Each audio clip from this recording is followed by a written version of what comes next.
Hi, I'm Julie Levey. I'm an intern working with Just Human Productions on Epidemic. Nominations for the 2020 People's Choice Podcast Awards are open until July 31st.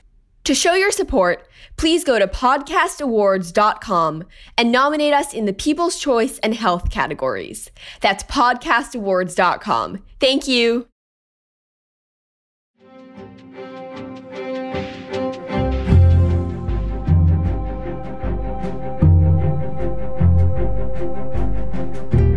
I'm Dr. Celine Gounder, and this is Epidemic. Today is Tuesday, July 21st.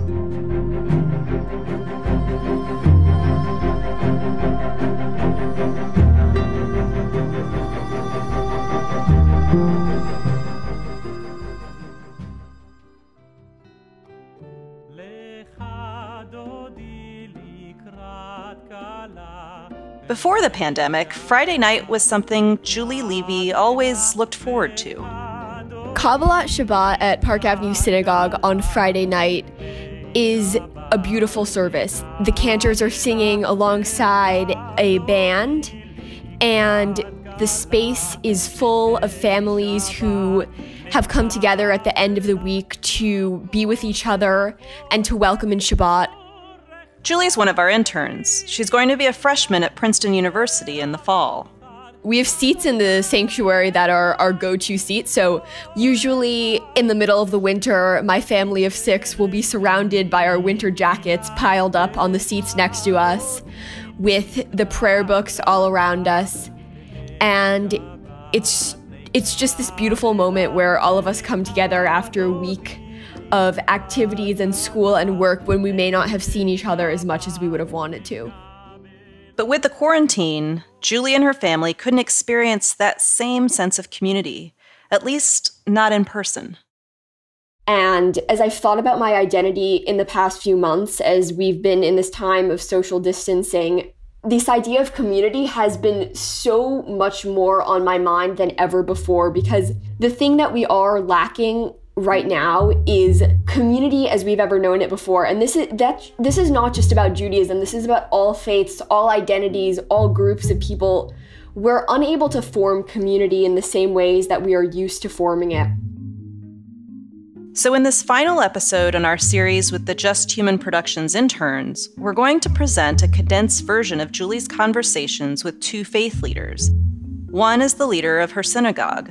My name is Elliot Cosgrove. I am the senior rabbi of Park Avenue Synagogue, which is a large conservative synagogue on the Upper East Side of Manhattan. And the other is from another house of worship.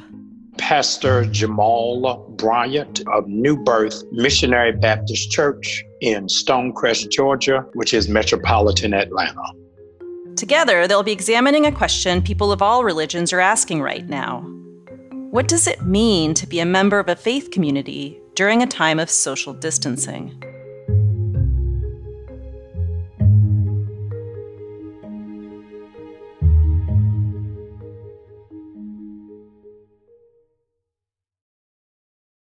Rabbi Cosgrove, it's great to have you here. Thank you, and I'm honored to be part of this conversation. Dr. Bryant, thank you so much for taking the time to join us. We're really looking forward to speaking with you. It's my pleasure. Thank you for having me. I became aware of COVID in 2 different ways. I remember at the lunch table at school, my friend would joke, "Oh, what if college campuses are closed down?" And we would all laugh because at that point it didn't seem like something that could ever happen. And then in late February and March, I think I became aware of how it would affect me as a senior in high school. And at the same time, another part of my brain was focusing in on how this was going to affect me and my Jewish identity. Dr. Bryant, I'm wondering, when did you and your community become aware of the coronavirus and what a big deal it was going to be? What was going through your mind at the time? In March, it was either the first or the second Sunday, was slated to be my 1-year anniversary as pastor of the church. But I knew that trouble was on the horizon. And we had as we supposed, were postponing the anniversary because we thought we'd be out for 2 to 4 weeks. When it became more bleak and grim, the reality just was dizzying because we thought it was just a bad rumor, an internet hoax, or something abroad. We didn't think it would not just knock on our door, but kick the door down. For me, there is a celebration in early spring called Purim, and we were panicked. We did not know whether or not we could safely bring people into the community. And so in those first couple weeks of March, that was the moment that we were facing the unknown for the very first time. It's interesting that you say that, because in my mind, as I think about when I first became aware of the coronavirus, Purim is what comes to mind as well, because I was actually in the Purim Spiel, the Purim musical this year. And I remember that as being the last time that most of the congregation was able to gather together in the sanctuary and that we were able to celebrate a Jewish holiday in person. And it was kind of funny because on Purim, people wear masks, people dress up, and little did we know that just a few weeks later, we were going to be wearing masks for an entirely different reason.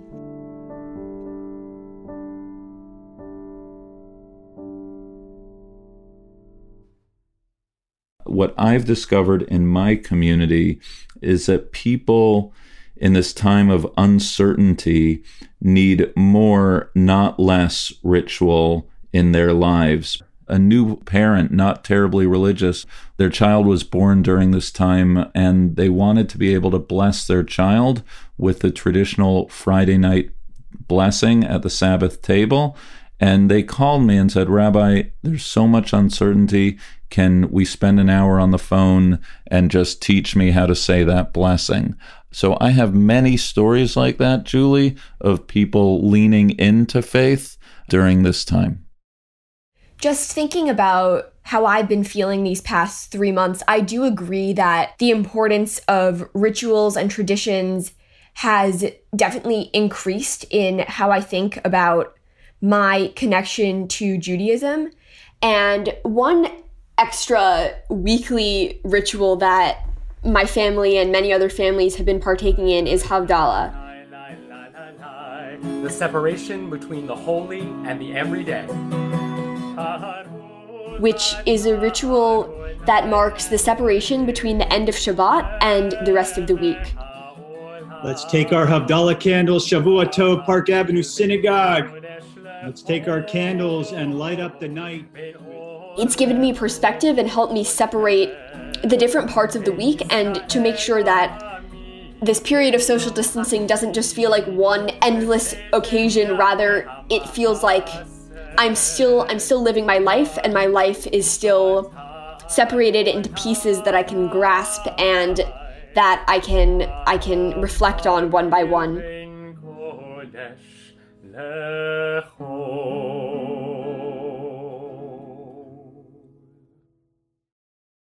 If I'm not mistaken, Dr. Bryant, is your community 12,000 families, 12,000 people? Yes, 12,000 families. How, as the pastor of this huge community, have you been able to give each member the individual attention that he or she or they may need during this time when everyone is already so far apart?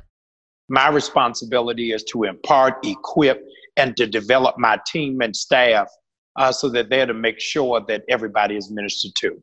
What we've done on the other side of COVID is making sure that we are high tech and high touch. So we do Zoom groups for seniors, Zoom groups for high schoolers, middle schoolers, singles, entrepreneurs. So people are really finding God in intimate ways without the construct of church. They are finding, how do I worship him and not be in a sanctuary? We are forced into mindfulness and meditation and alone time, not as a punishment. And so I think this is a great opportunity for faith organizations to really be able to stretch itself in new and profound ways.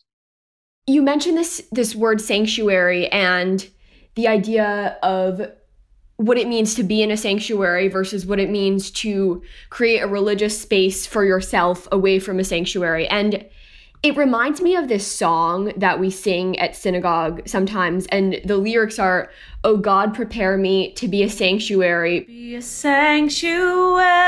Pure and holy, tried and true." Pure and holy, tried and true, and with thanksgiving. I'm reminded of this because the song isn't classifying a sanctuary as any physical space, but rather saying that each individual person can be a sanctuary. And I'm wondering how we can create holy spaces within ourselves when it really is impossible to be in the physical churches, synagogues, mosques, any other religious space that we might think of as that physical sanctuary that we know. A lot of people in the faith community are battling depression, worry, stress, anxiety, mental health challenges, because the sanctuary, regrettably, has only taught fellowship and not taught us how to maximize aloneness with God. And so I think that this is really forcing us to disconnect, to unplug, and to really focus. And I think this is really going to be the maturing of believers when we get on the other side of this. I think that it's going to be healing in many regards, but I think it's going to be scarring in others because there are those who are literally trapped at home. What do we do for the skyrocketing numbers of those who are victimized by domestic violence, as those calls have gone up 300% in COVID-19?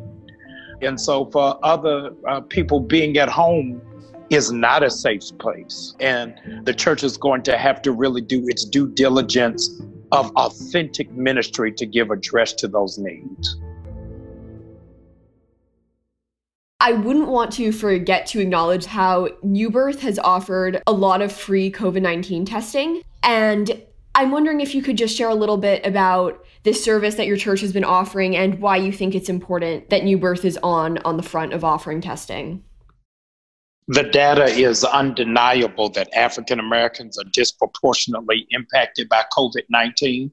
And I thought it was our responsibility in being a holistic ministry to make sure we do that. Every time we do it, it's an average of 2,000 to 3,000 that show up. We're doing that, but I also must mention that we are giving groceries to 8,000 families a week because the church is just not entrusted with the soul, but the body and the mind. And as a consequence, it is our endeavor to make sure that we are doing that in every possible conceivable way. As the situation surrounding coronavirus got worse and worse, the holiday of Passover, which is a very important Jewish holiday and one that I always look forward to, was quickly approaching. So my mind completely shifted into Passover mode and into thinking, what is it going to look like now? So I decided to organize a virtual Seder. I thought, maybe I would have 15 people, 15 family members there. 80 people ended up showing up, and it was this first moment during a time of social distancing where I finally felt full. I finally felt like the Jewish community that I've been missing so much the past few weeks was together, and it was a moment where I just felt like my faith was living on despite what was happening in the world around us. And not only did that give each of us a sense of purpose, but it also brought us together in a very unique way. And a sense of purpose, in my mind, can also translate in this time to creating a sense of hope. And I think that hope is a very Jewish thing. Of course, communities around the world relate to this idea of hope, but it appears in the liturgy and it appears in texts and in stories. And if I can do just a little part in creating a little more hope from a Jewish perspective, I feel more fulfilled. Dr. Bryant, what does hope mean for you right now? Hope is the expectation that we're going to get back into the sanctuary and not knowing when. Hope is knowing that there have been scores who have died, but many more who have survived. And so we're not sure where this is going to land or how it'll come to a screeching halt, but I've got hope that it will. For me, hope comes in tandem with history. I've been turning to the past to find the sense of hope, to find a reassurance that as a society or as a religion, we are equipped with the skills and with the faith and with the courage to face what's in front of us. But Rabbi Cosgrove, as a person of faith, it's easy to wonder, why did this happen? I have this strong belief in something big, something greater, and yet there's so much that's happening in our world which is beyond my comprehension. We have a global pandemic. We have this other pandemic of racism, which is perpetuating through our society, and all of these terrible acts happening on a daily basis. It's easy to find yourself thinking, and I know I'm finding myself thinking, why did this happen? I think God's got a lot of explaining to do. Never mind the events of the last couple weeks with not just the virus of COVID, but the virus of systemic racism. I think we're all asking profound and deep and unsettling questions about our own faith, our own relationship to God, as well as our relationships to our respective communities, whatever they may be, religious, ethnic, racial, or otherwise. This is counter to everything that we know as faith practitioners that comes with signs and wonders. So they were saying with COVID that you'd have no evidence that you have it, that you wouldn't know, there wouldn't be necessarily red eyes or blemishes of the skin. And so we didn't even have a biblical model of being healed of something you can't see or experience. And so this really stretched faith at a capacity that we didn't have an example to really cross-pollinate with. I've been feeling, similar things regarding the Jewish religion, where there's so many examples of disease in the Torah and how that's dealt with, but all of the diseases seem to have these physical manifestations that are easy to pinpoint and easy to identify in a way that coronavirus is not. And I'm wondering, because this idea of the unknown and how scary that can be has kind of infiltrated everyone's lives in the past few months, has your own outlook on religion or your relationship to God changed because of how you're dealing with this idea of the unknown? It is exciting for me because it is making us really sharpen our concept of faith. We have westernized faith to, I want a new job, I want a scholarship, I want to be married, but now we really have to take the word at its word. Faith is the substance of things hoped for. It's the evidence of things not seen. Right, in the book of Job, when great affliction befalls Job, and one after the other after the next, his friends offer explanations of why evil has befallen him. And then at the very end, the answer God gives is, it's none of your, business. You weren't there when the earth was founded. You weren't there at the very beginning. There are certain things that are beyond the scope of human comprehension. So I'm working on it, Julie. I'm working on it privately. I'm working on it publicly. I have had moments in these last months that have truly challenged my faith, that I have cried alongside congregants, that I have cried at the world. And the challenge is how to praise God each and every day, and also be grateful for the world we live in each and every day. I've kind of come to this internal understanding that religion is not and can't be a safety net that can protect us from all bad things, from everything that's wrong with society and from our world. But rather, I view religion as a mindset through which we can begin to understand how to comprehend and approach the sorrows and everything bad that's happening that we have no explanation for. And at least for me, when I pray, it's not a call to, stop the coronavirus, because I understand that religion's not going to make that happen. It's science that's going to make that happen. But rather, prayer is a call that can give us each the strength that we need to accept the situations that we're dealing with, heal from them, and do our part to help to make them better. Right, we can't control the slings and arrows of this world. We can control, for the most part, our response.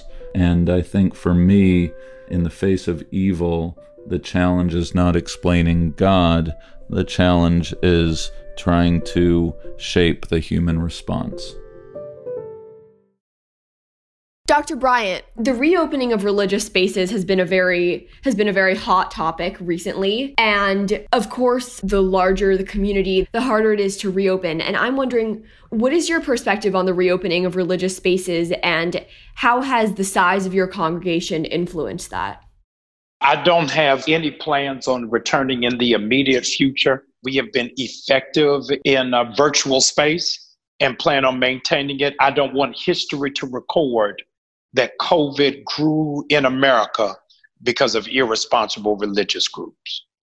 I want to make sure that we are good stewards of health and responsibility. It is shedding light of what is already there. For a million reasons, Julie, I cannot wait for the day that you and I are together in the synagogue with the community. But it's a lot too early to talk about the light at the end of the tunnel.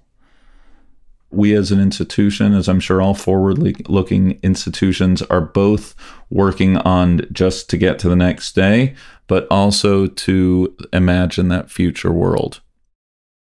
So many stories and articles and blogs are about churches going in prematurely, people at risk from going to church.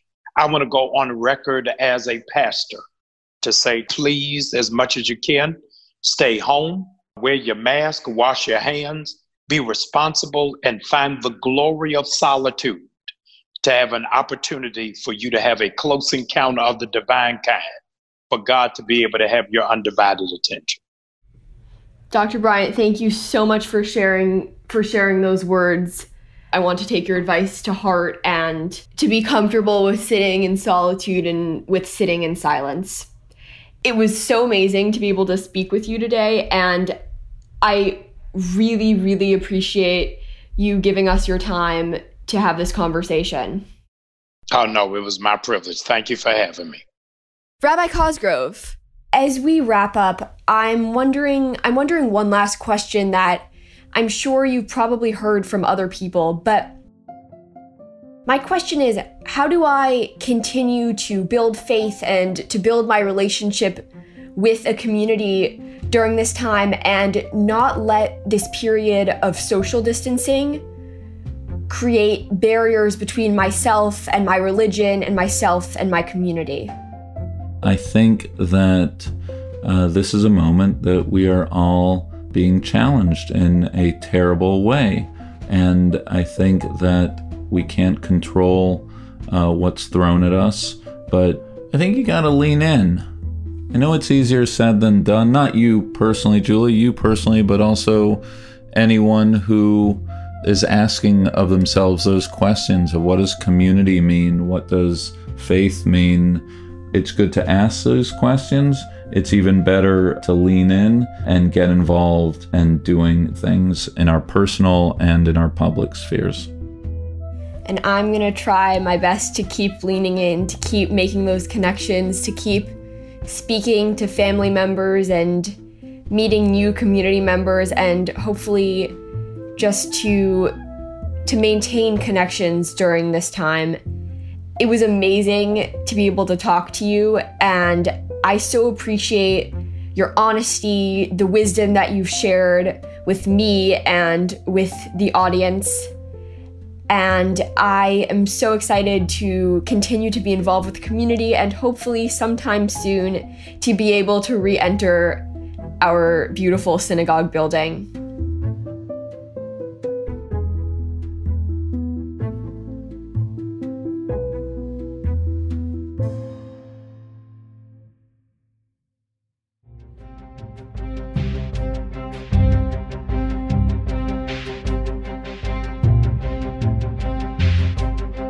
Epidemic is brought to you by Just Human Productions. We're funded in part by listeners like you.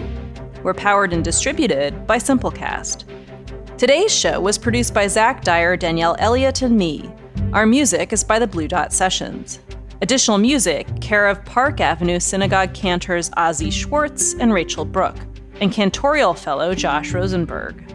Our interns are Sonia Baradwa, Annabelle Chen, and Julie Levey.